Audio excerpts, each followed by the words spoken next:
So here we are in Miss Kate and Miss Leah's classroom backyard, and the mockingbird is going to town.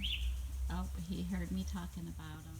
So it looks like a lot of our plants had a hard summer. It was very hot and dry, but they have survived. The aloe has thrived, and surprisingly, the green onions too. They're normally like a winter crop, but they're healthy, and I think because they're getting some shade here, and also they're right under the drip line of the roof, so they are strategically placed to get watered even when it's just dew that's condensed on the roof and drips down. It's like a lucky little irrigation system.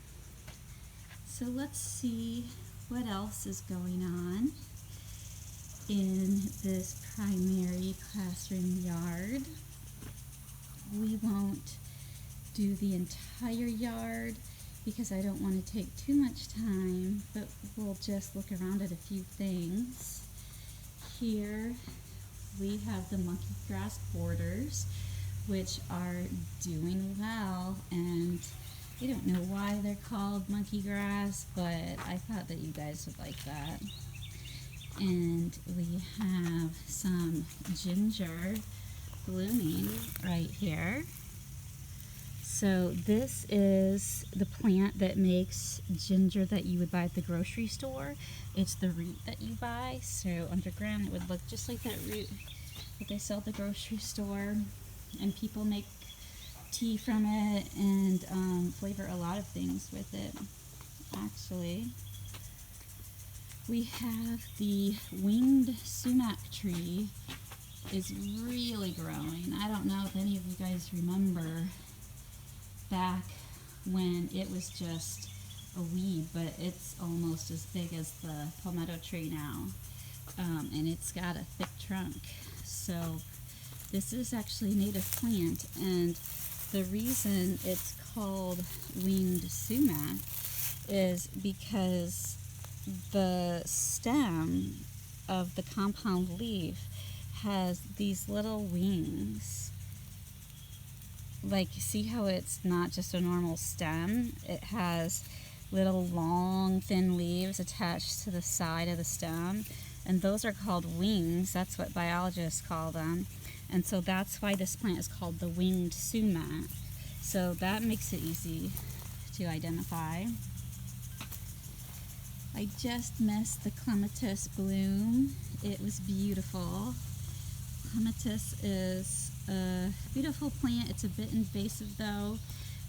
If you decide to plant it, you have to be ready to do a lot of weeding. It likes to pop up a lot of places. And does anybody know what this is? I'll give you a hint. It's a bush. It is deciduous, which is why some of its leaves are starting to turn red.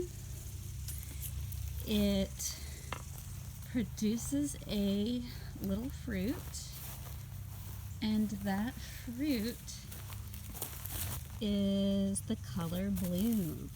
So these are our blueberry bushes. So blueberries are deciduous. What does that mean to be deciduous? What it means is the plant is going to take a break during the winter, you know, kind of like animals that hibernate, and it's going to drop all its leaves so it doesn't have to do the whole food production thing all winter. It's just going to sleep, and when it drops these leaves, it's just going to be little twiglets. It's going to look like a weed. It's going to look like nothing, but don't forget where it is, because it's a blueberry bush. We don't want to cut it down or pull it out. We want to remember, because in spring it'll grow new leaves, new little flowers, and new little blueberries. So basically you can divide plants into two different categories. You could call them deciduous, which we just talked about, or you could call them evergreen. So here we have a plant that is popular because it's evergreen. This is called Confederate jasmine. It is not native. There is a plant called Carolina jessamine that's native, but it's a different plant. This one has beautiful white flowers that smell really good in the spring, but people here especially like it because it's evergreen. So if you have it grow all along your fence to give yourself privacy, you're going to have that privacy year round. It's not all going to die all winter. So jasmine's really good for making living fences, and these ones are 2 years old. You can see how big the 2-year-old jasmine vines are compared to this one. This one was just planted this spring. And jasmine doesn't have tendrils. Like we talked about how plants have different ways of grabbing onto things. Like if they're a vine, some of them have tendrils that wrap, some of them have little pads that stick, and the jasmine doesn't have either of those. So we have to weave it in and out to make it look tight and tidy on the fence. And if you guys were here with me, we would do this together. I think it's a fun activity. And you just weave it and make it tidy, and then it basically becomes the fence. It becomes a living fence, and you weave it in and out. Now at some point we're gonna have to just trim it. You can see it's going wild and it's getting healthy, but we'll weave it first and then trim back, and make it nice and tidy. We have something that I didn't realize was here. I don't know if your teachers planted it a couple years ago or if a bird planted it, but you guys have a grapevine now. I just noticed it this spring for the first time, and it's already gone from there all the way over the entire fence. So it's the same kind that's in Heather's yard that Kathy planted. It makes really good grapes. So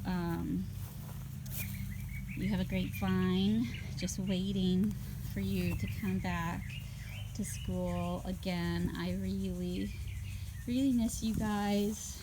We'll do one more plant before we say goodbye, and this is the Lowcountry loquat, and it is growing. See, it looks very healthy and happy.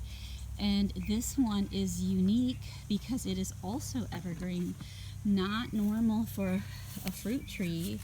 Other than citrus, most fruit trees are deciduous, drop their leaves in the fall and all winter, and then produce fruit in the summer. But this one stays green all winter, which is part of the reason it grows so fast and part of the reason I like it. I'm hoping this one will give us some shade at some point within my lifetime, and we can all sit under that tree in the shade and talk about the good old days and the year 2020 when none of us could see each other. Until then, stay strong, appreciate nature, enjoy fall, and I'll see you soon.